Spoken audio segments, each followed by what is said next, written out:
May 22nd, 2011. This is a very dangerous situation. If you are in Joplin, please take cover. Oh, no, all right, it's behind him. Oh, good God. It's a massive tornado, massive destruction. Have not found anyone alive, only found bodies. An ordinary Sunday in Joplin became the deadliest tornado of the century, but that was only the beginning. What really happened that day? To understand it, we need to go back to 2011. That year is etched into memory as one of the deadliest, most active tornado seasons on record. Hundreds of lives lost, thousands forever marked. Meteorologists observed troubling signs, aggressive atmospheric fronts, and unusual instability. On April 27th, the atmosphere burst open, unleashing over 200 twisters from the void. What happened is it was a perfect recipe for a weather alert nightmare. They tore through the southern and eastern U.S., from Texas to Pennsylvania. First responders who were here were so busy pulling the living from all of this debris, they were forced to ignore the dead. That's how bad this is. You can hear the sound of smoke detectors in the distance, but no one's here. There's the smell of death. Homes are pulverized. There is a church up there that is just now a concrete slab. You can't even see where the wood and things that made up the church are. In less than 60 seconds, the tornado had destroyed half the homes in town. The strongest tornado to hit Mississippi in more than 50 years. These are the most devastating storms and tornadoes this community has seen since at least 1974. For 4 days, a storm of biblical scale swept through the region. Nearly 360 tornadoes carved a path of destruction. Textbooks would later refer to it as the 2011 super outbreak. The huge outbreak of tornadoes in late April 2011 was so bad that it earned a special name, Super Outbreak of 2011. Only once before, April 1974, did an outbreak get named a super outbreak. Locals barely had time to catch their breath before the dust even settled. Tragedy struck again. On May 22nd, 2011, Joplin faced the costliest tornado in modern U.S. history, touched down, and changed everything. How did it happen? It started like a postcard spring morning. In Northeast Joplin, families gathered to celebrate graduation. Laughter in the air, hugs all around, talk of futures just beginning. But there was something hidden, something no one saw unfolding. 190 miles to the west, the sky was starting to stir. Meteorologists were on high alert, watching every signal. 1:30 p.m., Tornado Watch number 341 was issued. The probability, 15%. For a town that had heard it all before, such warnings didn't sound like much. Nothing new, just another routine alarm. People were simply exhausted from living in constant survival mode. Unfortunately, familiarity dulls our instincts. Waiting can be a risky habit. 4 p.m., a thunderstorm appeared on radar. It rapidly intensified into a supercell. Then, it merged with another, forming a spiraling vortex, thousands of feet tall. Air began to spin like a drill. A mesocyclone locked onto Joplin like a target. 5:09 p.m. The National Weather Service issued a tornado warning for Jasper and Newton counties. The countdown began. We're in western Joplin, so that's looking to the northwest. As we mentioned before, a high precipitation supercell, so that means you're not going to be able to see a tornado if there in fact is one on the ground. Right now it looks like we just have some reports of funnel clouds. 5:17 p.m. The warning was updated. 28 sirens wailed across the city. Emergency alerts echoed on radio, TV, and weather channels. This time, the storm would teach a harsh lesson. Sirens aren't always heard, especially with windows closed. The hills and valleys created sound distortion, while rain and hail further masked the threat. A 2012 study, Paul Steimer's, found why the 2011 Joplin tornado had so many fatalities. 10% of residents, up to 5,000 people, were unaware of the warning. Of the 90% who did hear it, 84% took the NWS alert seriously. 77% said they headed to the safest place they could find. Man, that is looking ugly. And that's the tornado siren. Man, look at that. Well, that's not good.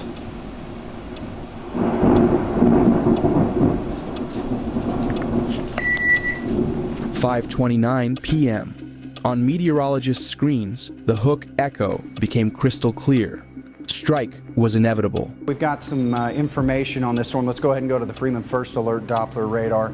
Galena is reporting, trained weather spotters in Galena are reporting now sightings of funnel clouds. Caitlin, you were telling me about that just a moment ago.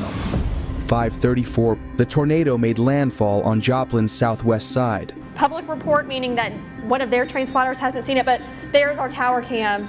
That would appear to be a power flash. That could be from a lightning strike, but that is the portion of the storm that we have been concerned with. Tornado sirens once again going off in Joplin. Those are definitely power flashes that we are seeing on the ground. TV networks and phone lines were going down. There was no way to carry calm professionalism anymore, and no need. What they saw was terrifying. In moments, the studio was filled with voices of anxiety and fear. Take cover. Yes, please. Right now. Please, I am telling you to take cover. Take cover right now. We do have a Folks, tornado on the ground. This is a tornado. Yeah, this is a very dangerous situation. We cannot stress this enough. If you are in Joplin, please take cover. Then, the broadcast cut out. Darkness begins to swallow the city. 5:37 p.m. Just 3 minutes later, the tornado slammed into St. John's Regional Medical Center. Inside, over 180 patients and medical staff. They had received a warning. They followed the protocol. But time was not on their side.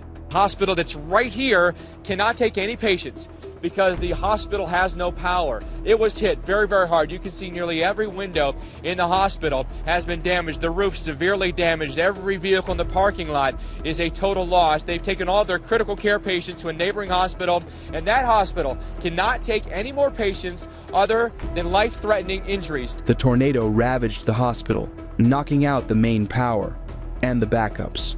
5 patients and 1 visitor died on the spot. More followed in the days ahead. 5:39 p.m., Greenbrier Nursing Home.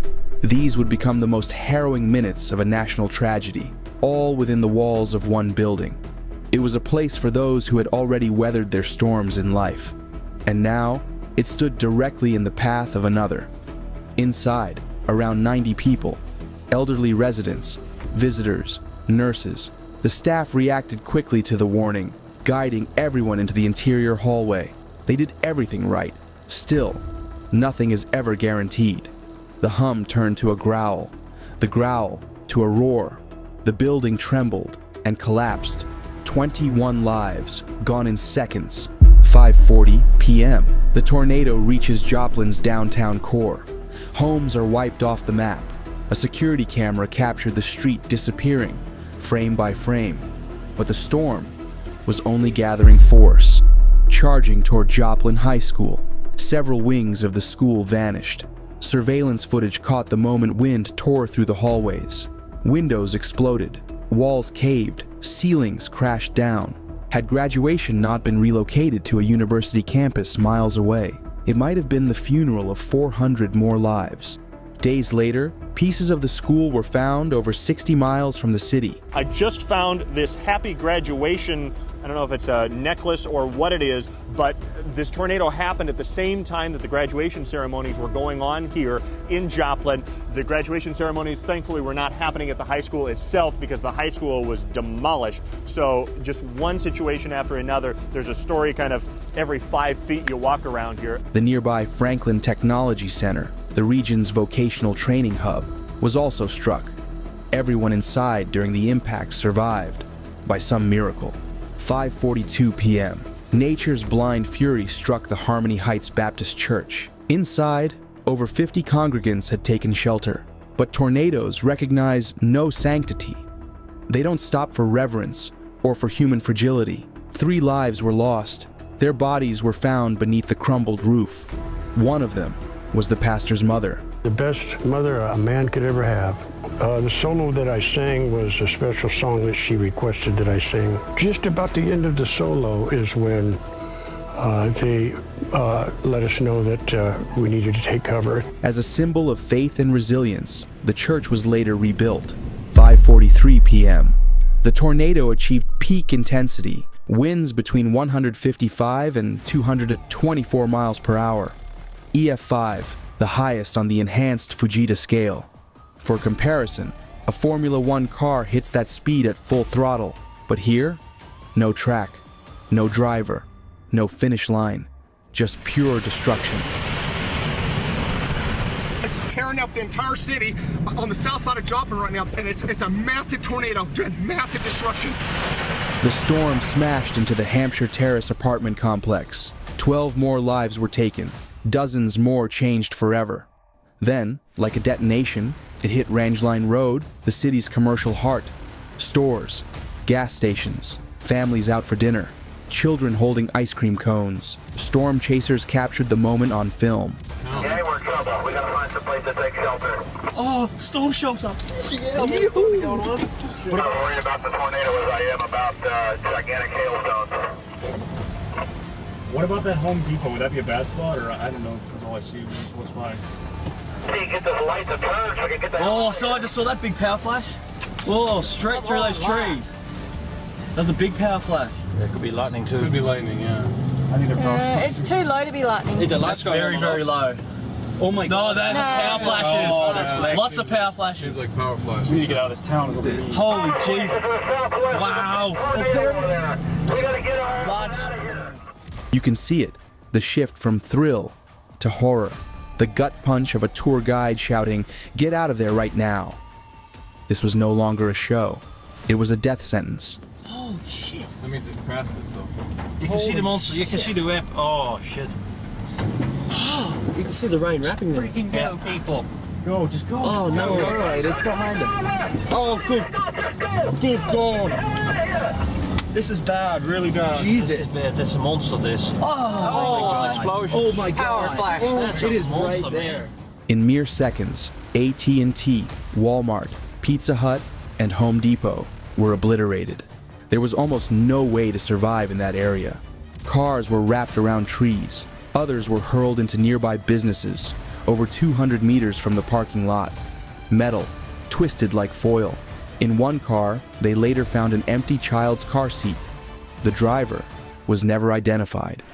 At Joplin's Home Depot, the search and rescue personnel from Missouri Task Force 1 have not found anyone alive. They've only found bodies. The storm still craved human fear. 5:46 p.m., East Middle School. Security cameras recorded the roof being ripped into the sky. Windows exploded from inside pressure. Thankfully, the building was empty. 547 Fast Trip gas station. Customers crammed into the walk-in freezer, practically saying their goodbyes. The audio captured from inside is gut-wrenching, full of sorrow, rage, and courage.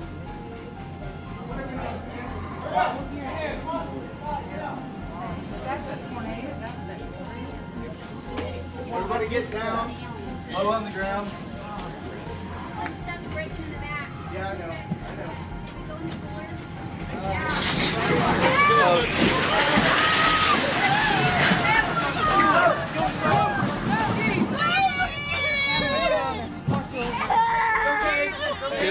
We're good.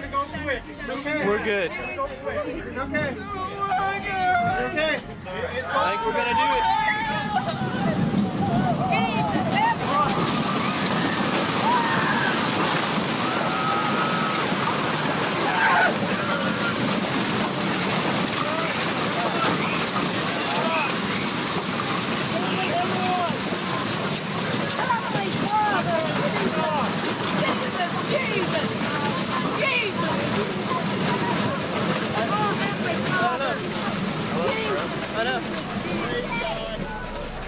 The entire building was leveled, but the people inside survived. When they crawled out, the streets that had once raised them were now unrecognizable.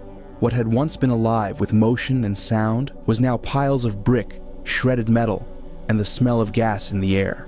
All right, here's the gas station that we were at. We parked right over there. our car got blown away. 5:48, the tornado slashed across Interstate 44 in its last somber bows. It flipped trucks like toys, left cars wrecked and scattered along the way. One eyewitness would later say, "It looked like a giant dropped its fist on the highway. There was a point when the disaster exited the city." But not completely, because under the rubble, voices cried for help. People were trapped. The death toll was still unknown. It was far too early to exhale. Hands were needed. Tent hospitals, doctors, everyone. So the entire city became a volunteer command center. Help poured in from neighboring states, from the north, from the south, with no orders, just human instinct. The tornado outlined a quarter of Joplin on the map. 4,000 families lost their homes and the years of life within them. 3,500 more homes were severely damaged. Over 1,000 people were injured. More than 500 commercial buildings were destroyed. 10 schools, 2 hospitals, dozens of churches. Total damages? Over $2.8 billion. But no number can account for the price of a life. Familiar voices, forever silenced. 156 chairs sat empty at family tables, and the total wasn't final. The storm kept killing, even after the winds died. In the following days, a new enemy emerged, mucormycosis, a rare fungal infection spread from the drifted soil to open wounds and lungs. 18 cases, 5 more deaths. It took everything Joplin had, but fate did not break this city. It stood back up.